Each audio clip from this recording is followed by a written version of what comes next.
잘라먹는 집은 문화.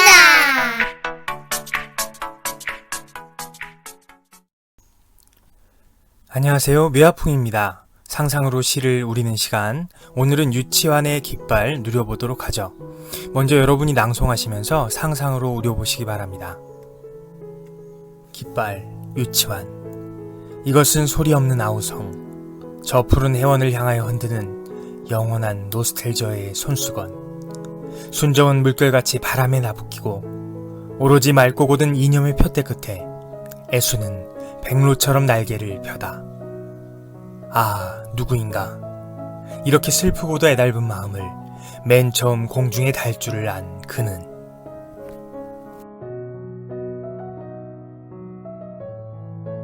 조금씩 끊어서 상상해 보겠습니다. 제목부터 상상합니다. 깃발입니다.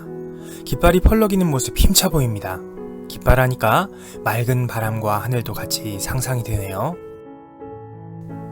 이것은 소리 없는 아우성, 저 푸른 해원을 향하여 흔드는 영원한 노스텔지어의 손수건. 소리 없는 아우성, 마음에 선명하게 그려집니다. 깃발이니 소리는 지르지 못하지만 어떤 곳을 향해 나아가려고 온몸으로 갈구하는 모습이 보이는 듯 상상이 됩니다. 나아가려는 곳이 푸른 해원이었군요. 끝없이 탁 트여진 바다, 그 순수한 세계를 향해 깃발이 펄럭이고 있습니다. 깃발은 영원한 노스텔지어, 그러니까 바다를 향한 영원한 그리움을 본능적으로 지니고 있는 것이었군요. 순정은 물결같이 바람에 나부끼고 오로지 맑고 고든 이념의 표대 끝에 애수는 백로처럼 날개를 펴다. 물결처럼 나부끼는 순수한 열정의 마음을 가지고 있는 깃발은 고든 표대에 메어져 있습니다. 그 표대는 맑고 고든 이념을 상징하고 있고요.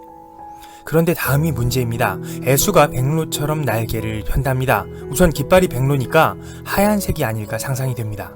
그런데 갑자기 애수, 왜 슬픔이 있는 걸까요? 순수한 열정과 고든 이념을 가진 깃발은 멋지기만 한데 왜 갑자기 슬프다고 하는 걸까요? 깃발의 모습을 더 구체적으로 상상해 보아야겠습니다. 깃발은 바다를 향해 나아가려는 열정을 가지고 있는데 표대는 자신의 이념을 지키기 위해 제자리를 지켜내야 합니다. 아하, 나아가려고 하는 열정과 자신의 자리를 지켜야 한다는 이념이 서로 충돌하고 있는 것이군요. 그래서 그러한 내적 갈등이 슬픔, 시름, 애수가 되는 거고요. 이제 이해가 가네요. 이왕 상상한 김에 펄럭이고 나아가려는 열정은 있는데 자신을 잡아주는 이념, 표대가 없다면 어떻게 될지도 상상해 볼까요?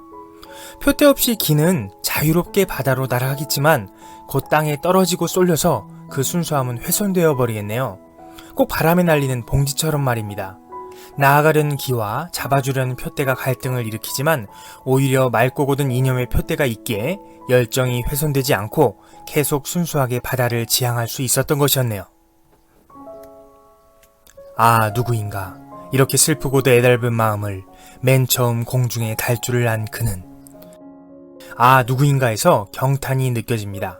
슬프고도 애달픈 마음, 열정과 이념의 내면 갈등에서 오는 거죠. 이 마음이 공중, 순수를 유지한 채 열정적으로 나부끼고 있습니다.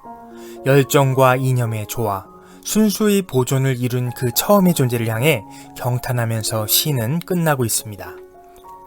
삶에서 무언가에 대한 열정을 느껴보신 적이 있나요? 무언가의 열정을 가지고 그것에 빠지게 되면 때로 사람들은 자신이 평소 가지고 있던 가치관이나 도덕마저도 지키지 못하고 열정의 대상을 쫓게 될 때가 있습니다. 뒤돌아서 그때를 생각하면 왜 그렇게 살았나 하는 후회도 하게 됩니다. 열정을 가지면서도 자신의 가치관을 지켜내는 것, 그것이 힘겨운 일이지만 나를 나답게 하는, 순수하게 끝까지 지향하게 하는 힘이 되지 않을까 싶습니다. 깃발, 다시 상상해봅니다. 깃발은 누군가에게는 도달하고픈 목적지를 나타낼 수도 있고 길을 찾을 수 있는 해답이 되기도 하죠. 그런가 하면 태극기처럼 우리 마음속에 잊혀져 있던 여러 감정들을 일깨우기도 합니다. 이 시를 읽으니 그런 깃발 같은 삶을 살고 싶다는 생각을 하게 됩니다. 열정을 가지고 펄럭이면서도 나의 가치관을 잃지 않는 삶, 시를 통해 다시 꿈꿔봅니다. 오늘도 시를 함께 상상할 수 있어 행복했습니다. 묘아풍이었습니다. 감사합니다.